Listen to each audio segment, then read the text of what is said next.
Hello everyone, welcome to Olive Board. My name is Dinkar Purwar and I am going to take the lecture series on RBI notification and circular, especially for RBI Grade B 2021 examination. Hope you like this lecture. Let's start.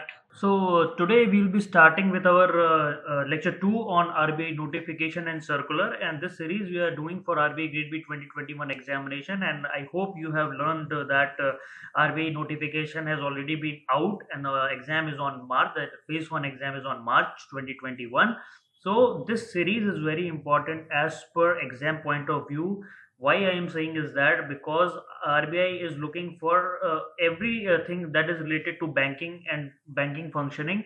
So RBI notifications are very important because RBI keeps on notifying various parameters related to banking or how the transaction or various other things related to banking in the RBI notification. So RBI wanted that those who are going to be the officers of the RBI has to know what are the updated changes are there for the functioning. So this is the lecture 2. I hope you have learned about lecture 1 also. So please go through the lecture 1 also. There also many important notification has been taught. Now we are going to do the lecture 2 on this series.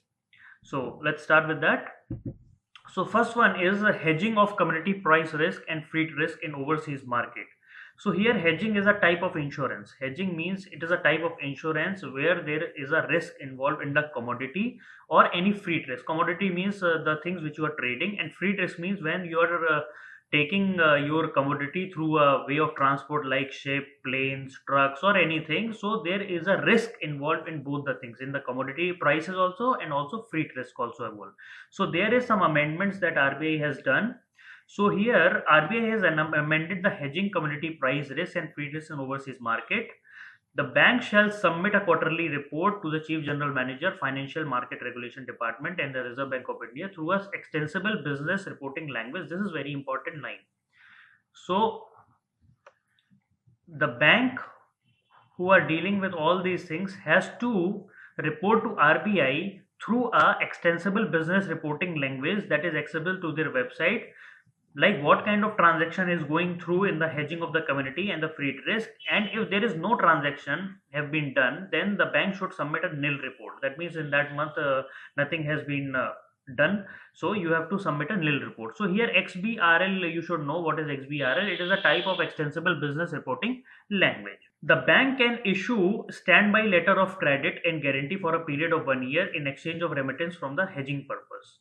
The bank shall ensure that the SLBC, that is standby letter of credit, guarantees are issued by the client for the intended purpose only, because that means the letter of credit which is issued by a bank for the purpose of this commodity has to be used for that purpose only. That means you cannot transfer this bank letter of credit for buying other things or doing other things.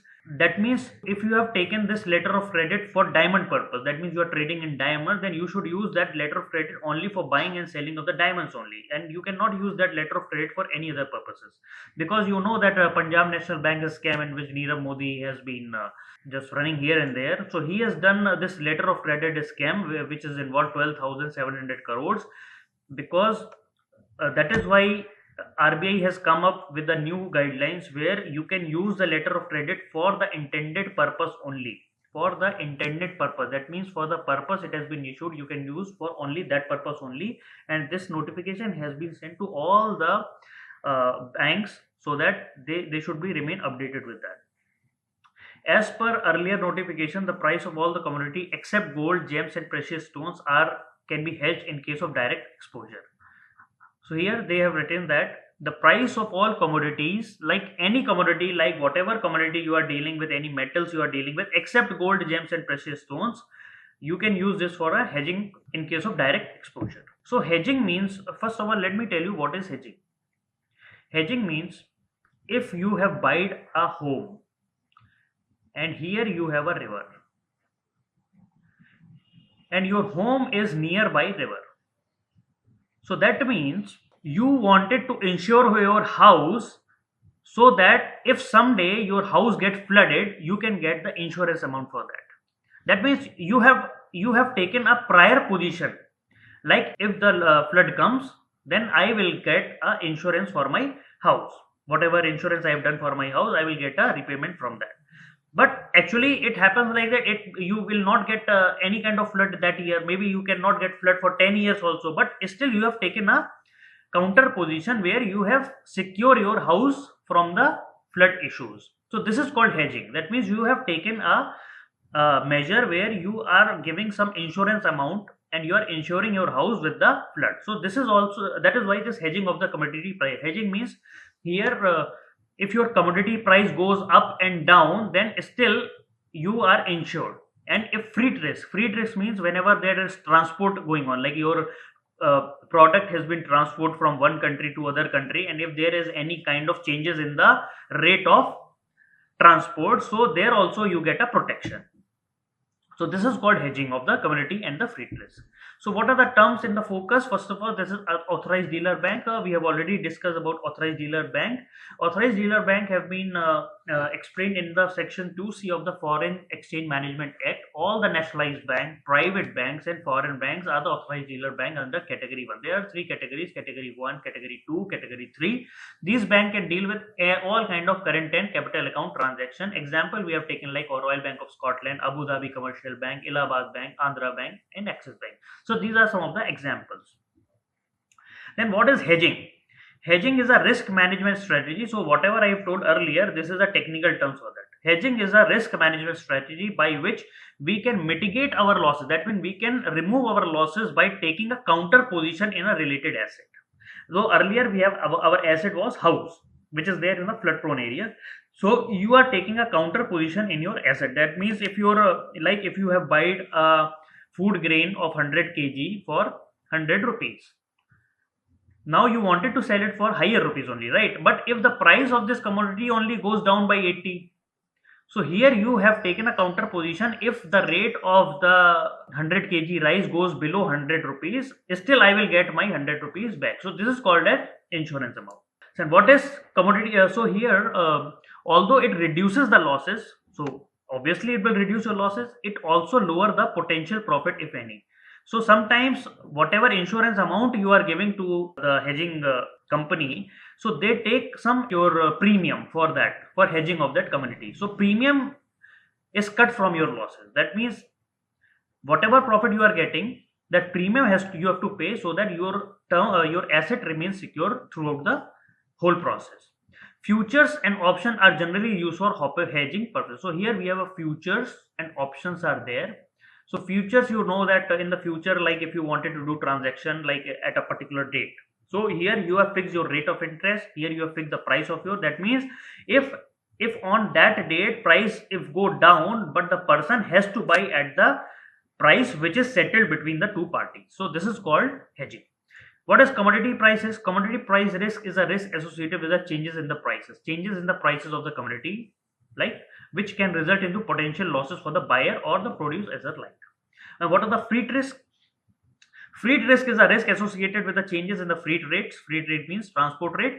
The volatility in the freight rates offer the opportunity to earn large profit, but it can also lead to greater losses. So there is a both kind of transaction. Like in the freight risk, you can get too much of money also, and you can get losses also. Same way in the commodity prices, where you can get losses also, you can get profit also based on the rate, how the rate is fluctuating. So in order to prevent you from this fluctuating rate, this hedging used to be done. Freight derivatives can be used for hedge any type of risk. Now this is the next notification is of reporting of large exposure of Central Repository of Information on Large Credit UCB, Urban Cooperative Banks. So here RBI, this is a new notification where you have to report your large exposure. Like if you are giving like loans for some particular amount above that particular amount, then you have to report this to the Central Repository of Information on Large Credit, that is CRILC. That is, this is for urban cooperative banks.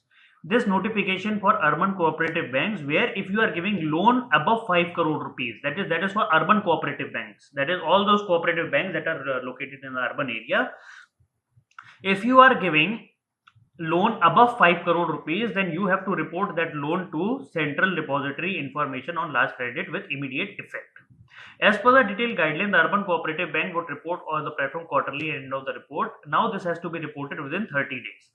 The urban cooperative bank need to fill out the report under three headings. So you have to fill that report under three headings. There are three headings, namely exposure to large borrower, like if you have given the loan to some of the large borrower, like those who borrow in the very large amount. Then reporting of technically prudential written off accounts. This is the next heading, and reporting of balance in the current year. Like you have to report this loan under three headings. First of all, exposure to the large borrower, how much you have given. Then technically prudentially written off account, that means how much you have written off from your accounts. And then what is your balance in your current account, that you have to report to the CIRLC. Earlier, the central bank, why its earlier notification on similar matter, has decided to bring urban cooperative banks with the asset of 500 crores and above under CRA reporting framework. Earlier, this has been given to all those urban cooperative banks where they have an asset of 500 crores and above for the CIRS reporting framework. Now, all the urban cooperative banks have to report their large exposure to the Central Repository of Information and Large Credits. The urban cooperative are advised to follow due diligence regarding the accuracy and integrity of the data, following which penal action will be taken. That means if they are not following this process of reporting the loan to the CIRLC, then there will be penal action. That means they can be jailed for that purpose. The recent decision will further narrow the gap between the rules governing the urban cooperative banks and the commercial banks. So slowly, the rules which are set for urban cooperative banks and the various commercial banks, we are narrowing down all these rules so that we can come into the same platform with the commercial banks. Commercial banks are various, like your Nationalized Bank, Axis Bank, ICICI Bank, or any foreign bank. So we wanted to narrow the gap between the urban cooperative banks and the commercial banks. So this is the main focus of this whole notification. So what are the term in focus? First of all, urban cooperative banks. What are the urban cooperative banks? First of all, they are established on the concept of cooperative credit. Cooperative credit, where the members of the community extend loan to each other. Where there are particular communities are there where they extend the loan to each other. The banking operation are regulated by central bank. So what are the banking operation that a bank will do? It will be regulated by the central bank, whereas the management of the bank will be regulated by the registrar. So there will be a registrar of that cooperative society. They will be taking care of the management, but all the banking operation will be taken care by the central bank. So this can be a potential question. You can know what is the question from here. So the urban cooperative banks is regulated by dash. So you have to answer, that is central bank. Central bank is our RBI. And the management of the urban cooperative banks is taken care by the registrar of the cooperative society. So you can ask for two questions can be framed from here. Two questions. What are special mention account? What is special mention account? A special mention account is an asset or account which shows the sign of stress within 90 days. A special mention account are the accounts which shows the stress in the account within first 90 days. That means if somebody has taken the loan from that account, and if you are not paying the interest for the first 90 days, that means for 3 months, so that account will be mentioned as a special mention account, and it will before it will be termed as a non-performing asset. So as you know that there is a definition of non-performing asset. Non-performing asset means those who have not submit the interest for the first 3 months, that will be treated as non-performing asset. But here, before considering them as non-performing asset, we are giving the new term, that is a special mention account, which show stress in the first 90 days. So this is the first of all, we will check what kind of stress is coming, why they are not able to pay their interest, and after 90 days, if they think there is a serious problem with that, then they can term that as non-performing asset. There are 4 types of special mention account. So there are 4 types of special mention account. A special mention account NF, a special mention account 0, special mention account 1, a special mention account 2. So these are the type of special mention account. Then what is Central Repository of Information on Large Credit? It was established in 2014 to help banks and financial institutions to access their non-performing assets. So here this repository help the banks to find it out which assets or which loans are not performing, that means for which interest has not been paid. That means if in the central repository we have 4 5 accounts are there, they are updating the data. If they think that here some problem is coming, here it is okay, then here we have in this account we have a problem, then again it's okay types. Okay, we are getting one first month of interest we got, here we get all the 3 months of interest, but here we didn't get the interest rate at all. So this repository take care of all these things, which checks. This repository allow the banks to check and to access their non-performing assets, so that after that if they are giving loans to anything, they can check whether they are really wanted to give the loan to that party or not. Because if their non-performing asset goes above some threshold value, then RBI asks them not to lend any money to anyone, because their non-performing assets are very high. The motive behind its creation is to notify the status of the stressed borrower. That means the main motive behind this central repository is that to find it out who are the stressed borrower. That means those who have borrowed the money but they are not able to pay the money back in the form of interest, and to build a central database for the central bank, so that if central bank wanted to look which banks are not performing good and which banks are performing bad, which have a largest exposure of non-performing assets, so the central bank will be having a central database where they can access all these things and all these information from the just click away. So this is a whole thing about the central repository of Urban on largest credits. Now we come into the other notification. The other notification is the introduction of rupee derivatives at International Financial Service Center. So here we are introducing a rupee derivatives. So RBI has allowed the trading of rupee derivative with the settlement in the foreign currency. That means now you can trade in the rupee derivative and you can do the settlement in the foreign currency itself. But there are only few places where you can do this in our country. First, the places is the Gift City. Gift City is nearby Gujarat, Ahmedabad and Gandhinagar in the state of Gujarat. So here earlier, if you have a rupee derivative, you have to settle in the rupee only. But now you can do the settlement in the foreign currency also, in the International Financial Service Center, starting with exchange traded currency derivative. Both the currency derivative like futures and options can be listed on a recognized stock exchange in International Financial Service Center. Earlier, the central bank has allowed the financial institution or its branch to conduct business in Indian currency only. Earlier, central bank has asked, not now. Earlier, central banks asked to do any kind of financial work in its branch only in Indian currency, but now they have been allowed to do that with the settlement in the foreign currency also, but only at the International Financial Service Center. Any person outside India can undertake these derivatives. So anybody who is living outside our country, they can take this derivative, which shall be settled in the currency other than Indian rupee. So you can take the derivative in the Indian rupee, but if you wanted to settle that, you can settle in the foreign currency also. Gujarat International Financial Tech City, that is also called as Gift City of India, is the first IFSC. The Gift City, which is there in Gujarat, is the first IFSC, that is International Financial Service Center, which is developed as a global financial and information technology service hub near the city of Ahmedabad and Gandhinagar.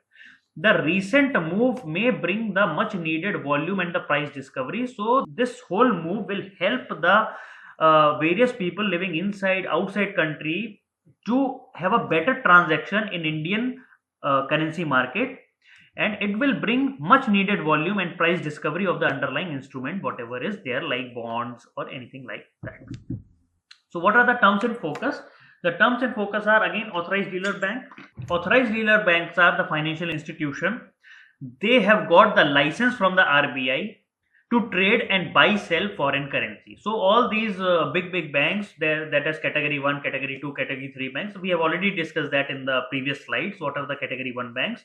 So many internationalized bank, many of the big private banks are there who have been given license by the RBI to trade, buy or sell in the foreign currency. Then what is International Financial Service Center? So this International Financial Service Center offers financial products and services to its customer outside the jurisdiction of the domestic economy.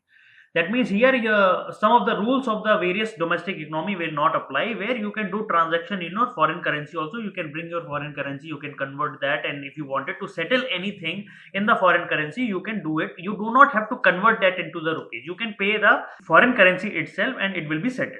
These centers also provide domestic company easier access to global financial market. So various domestic companies are there who require various type of funds, so these kind of funds can also be you can get, and you can also get big exposure to the global financial market, which contribute in ease of doing business. So the whole purpose of this creating IFFC is for ease of doing business, where India is lacking, is at the very last position. So in order to bring India into a top level market economy, so you have to provide these kind of financial center where you can do various kind of operation without any obstruction. That means you are not bounded by you have to convert it into rupees only, then only you can do the work here. No, you can work with the foreign currency also in these international financial service center. So we have studied about what is exchange traded currency derivative. So what is currency derivative? It is a standardized currency. It is a standardized currency derivative which is traded on the exchange, is guaranteed and settled through a clearing house. So there is a clearing house that will be settled, that will be settling the value of that currency. Unlike their counterparts over the counter currency derivative, these instruments eliminate the risk of default. So exchange traded currency derivatives, these are derivatives that are traded on the exchange, and it is guaranteed that it will be settled through a clearing house.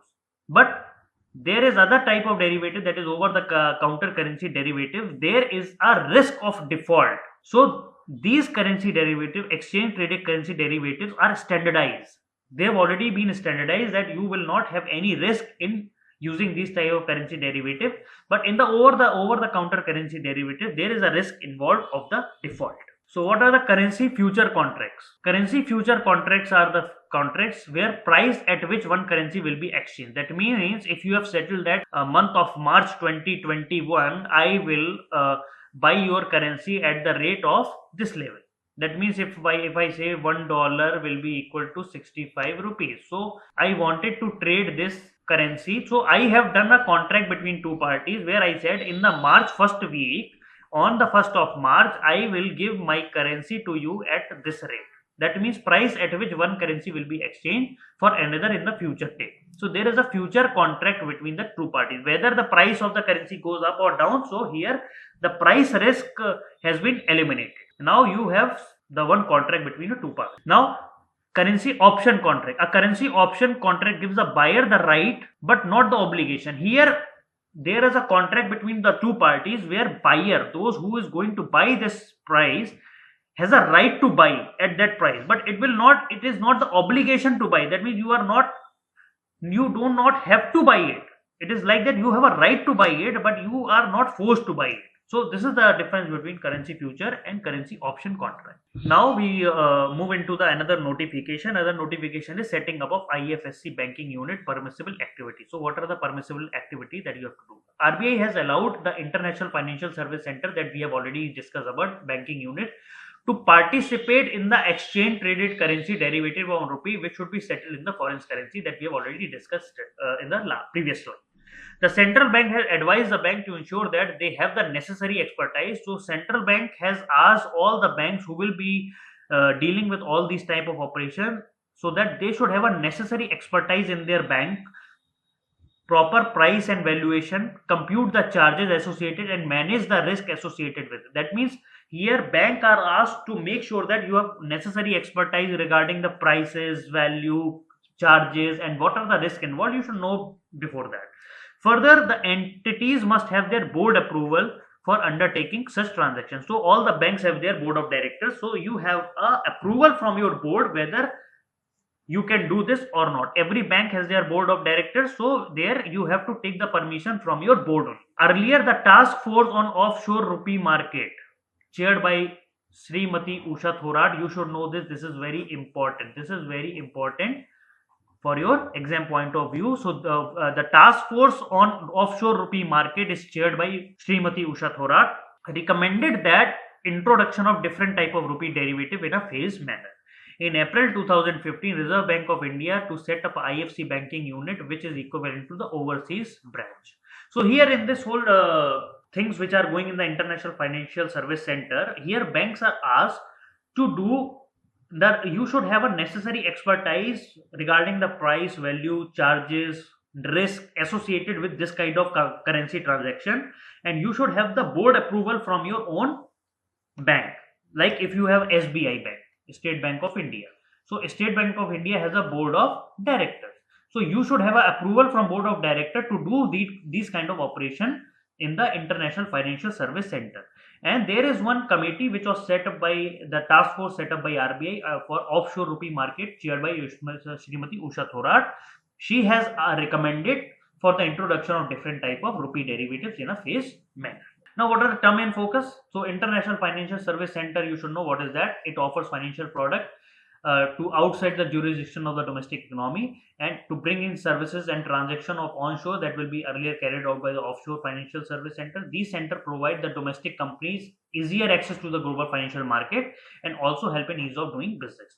What are the rupee derivatives? Rupee derivatives mean, what are the rupee derivatives? Rupee derivatives are the financial contract. These are the financial contract of the rupees which are underlying currency between the two parties, buyer and seller. So there is a contract between two parties related to the transaction between the currency to exchange the two currency at a future date at a stipulated price. So there are four types of rupee derivative. First is forwards, the second one is futures, third one is options, and fourth one is swap. So there is a very little difference between future, forward, futures, option and swap that you will be getting to learn in your finance and management courses. Exchange traded currency derivative we have already done. What is that? And over the counter derivative that we have come. Over the counter derivatives is a personalized derivative contract between the two parties as their need and the risk involved. Unlike their counterpart, exchange traded currency derivative, these instruments are neither guaranteed. So here there is a difference between exchange traded currency derivative and over the counter. Here exchange traded currency derivatives are the standardized guaranteed settled. They will be guaranteed settled through a clearing house. But in the over the currency derivative, they are neither guaranteed nor settled through a clearing house. So these type of derivative have a default risk. That means default risk means here some party may do default. Okay, I don't want to buy. So these kind of default risk are involved. But here in the exchange traded currency derivative, there is a standard currency derivative and it is guaranteed and settled through a clearing house. That means whatever you have bought, you will be getting a guaranteed settlement for that. But here in the over the counter derivative, there is a risk of default involved because it is neither guaranteed nor it will be settled through a clearing house. Now we come into the other notification, that is lending against the security of a single product. So everybody knows that people buy loan the money by giving their gold jewelry as a collateral. Lending against security of a single product, that is gold jewelry. RBI has allowed non-banking financial companies to pool gold jewelry from different branches in the district and auction the same at any location within the district in case of first auction failed. Here RBI has given a notification to all the non-banking financial companies. That means if any non-banking financial companies is there and who has given loan against the gold jewelry, what they can do is they can pool the whole the gold jewelry from their different branches and auction the same at any location within the district. In addition, the NBFC should ensure that the other requirement regarding auctions such as acquire notice, serve reserve price, proper disclosure, arm's length, the relationship and etc. meet.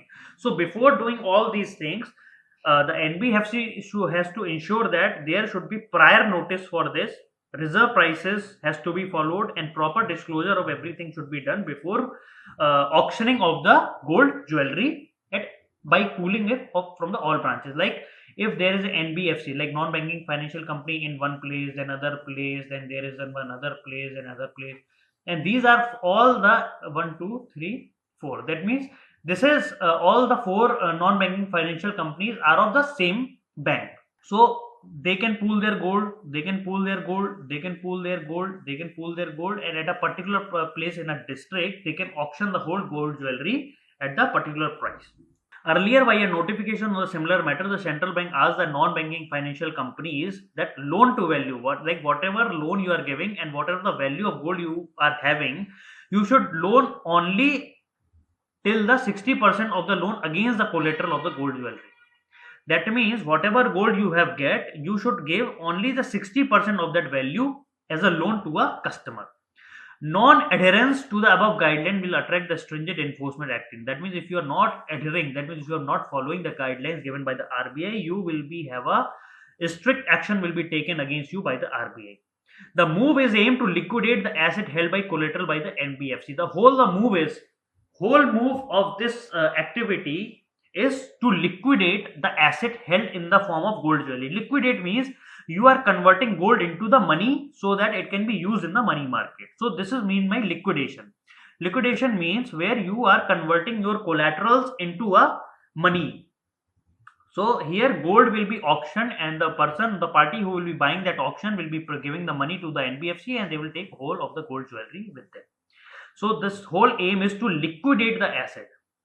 Like if you have a 1 kg of gold, 1 kg of gold is of like 20-30 lakhs. If you say 30 lakh rupees, so you can pool this whole 1 kg and you can get your 30 lakhs, and again you can use it in your non-banking financial sector, so that you should not keep the gold for your whole life.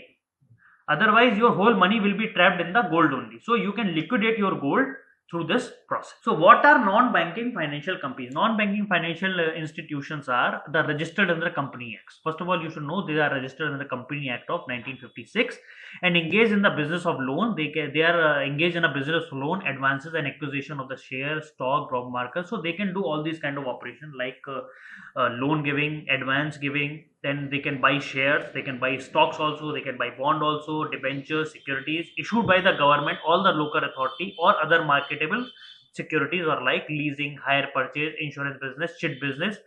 But it does not include any institution whose principal business is that of agriculture activity.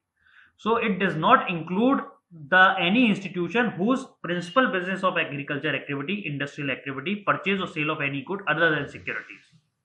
A non-banking financial institution, which is a company, has a principal business. So what is the principal business of NBFC? Is receiving deposits under any schemes. So they can get the deposit under any schemes as a lump sum or an installment by way of contribution or in any other manner, is also a non-banking financial company. In comparison to commercial banks, so how NBFC are different from commercial banks? So these are some of the differences. What NBFC cannot do and what commercial bank do. NBFC can't issue demand deposit. NBFC cannot issue DDs. NBFC can't issue checks drawn on itself. NBFC cannot issue check drawn on itself, as these are not part of payment, because non-banking financial companies are not the part of payment system. So they are not part of payment and settlement system. So they cannot draw any kind of check on itself. And depositor of MBC, that means those or the peoples who are depositing the money in non-banking financial companies by any scheme or anything, are not insured. They are not insured under the deposit insurance facility. Let me tell you one thing. If you know that all the banking thing, like any big banks are there or local banks are there, there is a insurance of your account. That means if something happens to the bank, then government will pay insurance amount to you. That means if your whole money gets lost or anything, you will get your money back. But this insurance amount is very less. Like even if you have a 10 crore rupees in your account and the whole bank got failed, then the government will only provide you with 1 lakh of insurance. That means on your account you have an insurance of only 1 lakh rupees. And if you have a 55,000 rupees in your account, 55,000 rupees in your account, then only you will get whatever amount is deposited in your account, you will get that amount only. And those above 1 lakh rupees, whatever amount is deposited in your account, you will get only 1 lakh rupees for your insurance amount. So there is a insurance facility for all your account wherever you are having.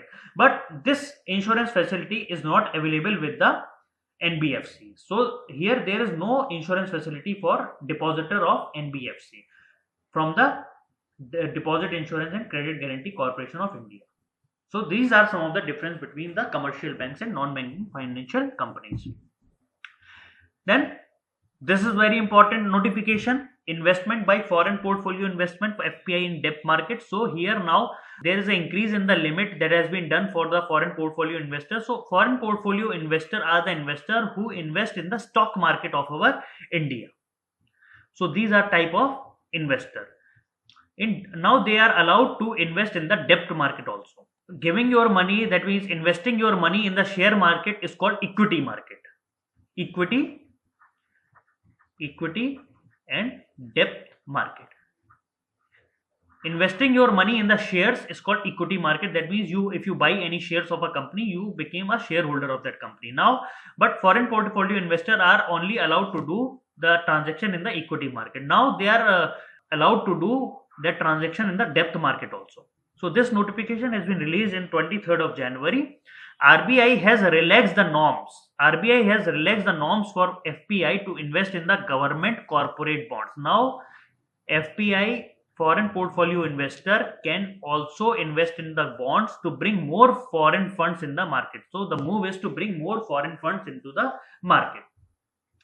The central bank has increased the short-term investment limit for FPI in either central government security like treasury bills, state development loans from existing 20% to 30%. Now, foreign portfolio investor, earlier they are only allowed to do 20% of their investment in the government securities, but now that has been increased to 30%. So you should know this for exam point of view. This is a good question. Further, the short term investment in corporate bonds has been increased from 20% to 30%. FPI investment in security receipts along with the debt instrument issued in the asset reconstruction entirely under the corporate insolvency solution process are exempted from the ISMA. So those foreign portfolio investor, those who are investing in any kind of asset reconstruction company, so there is no investment limit for them. Earlier, FPI were allowed to invest in government and corporate bond with a minimum residual maturity of 3 years.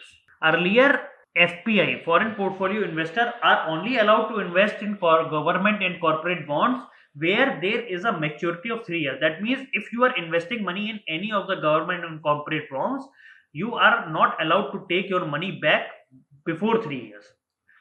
Till 3 years, your money will be blocked in government and corporate bond. After 3 years, you can take out your money. So this is the limit that has been set earlier. So authorized dealer bank, we know. Treasury bills are the type of short-term debt instrument where government gets loan for a period of 91 days, 182 days, 364 days.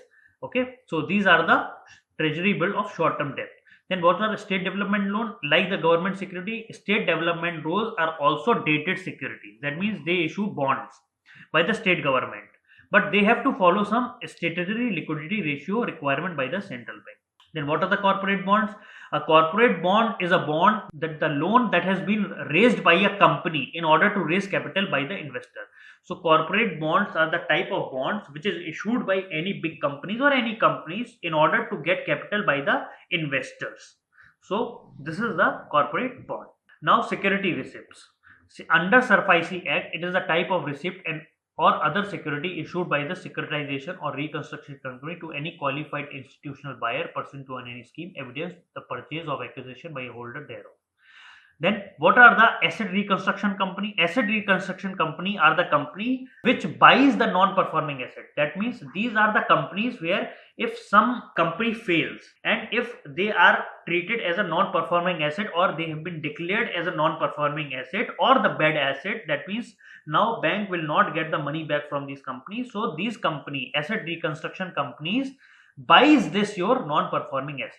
Asset reconstruction companies buy this non-performing asset so that they can clear up the balance sheet of the bank, and further they can do whatever with that non-performing asset. Now we move into the other notification, that is voluntary retention rule, VRR. This is also for foreign portfolio investor to invest in the debt market. So there is a relaxation in the criteria for foreign portfolio investor. Earlier there is the investment limit for voluntary retention route is for only 75,000 earlier. Now this has been increased to 1,50,000 crore.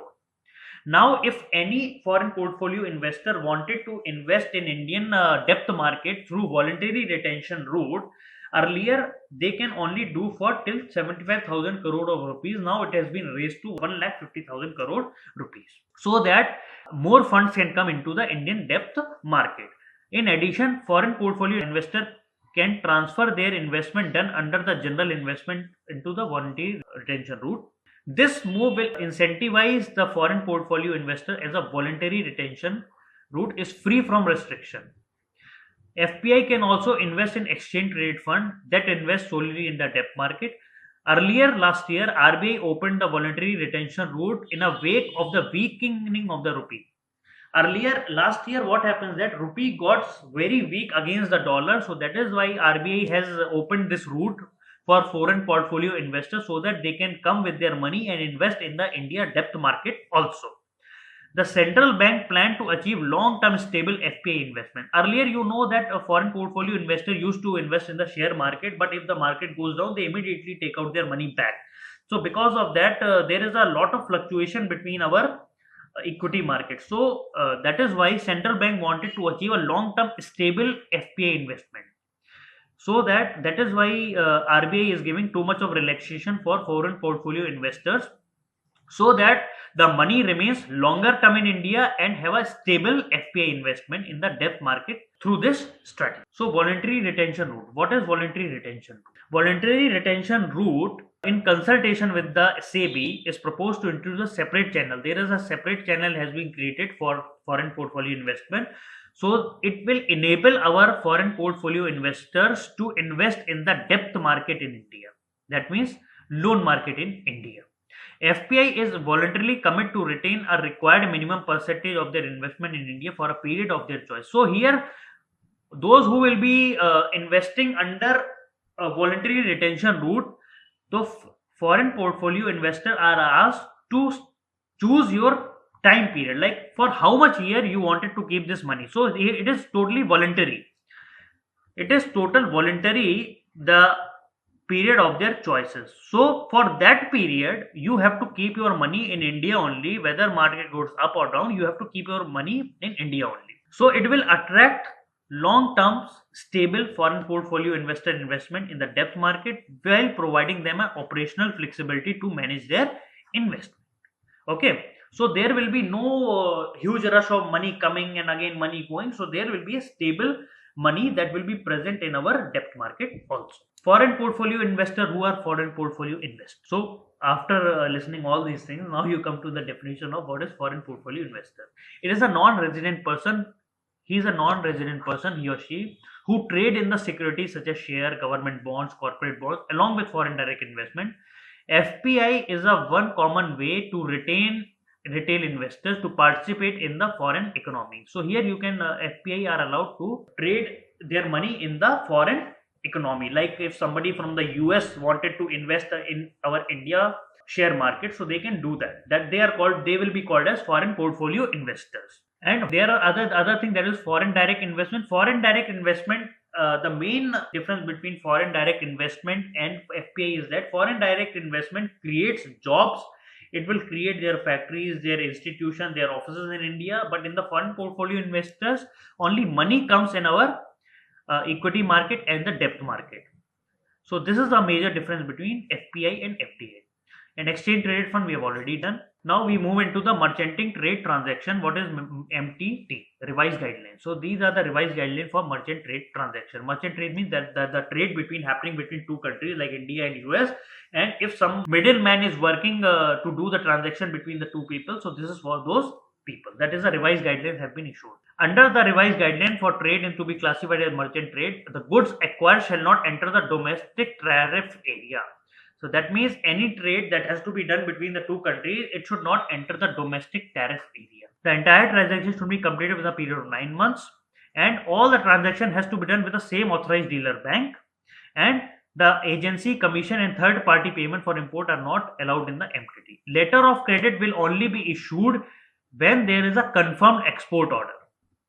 The merchant trader should be a genuine trader of that good. So there is a guideline that merchant in trading, they have to be a genuine trader of that goods.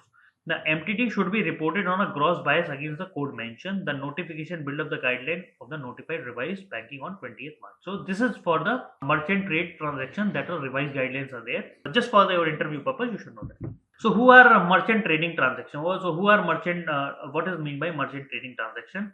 In Indian context, merchant trade is a trade where the supplier of the good is the resident of one foreign currency, who supplier of the good of one currency, and the buyer is the resident in the other foreign currency.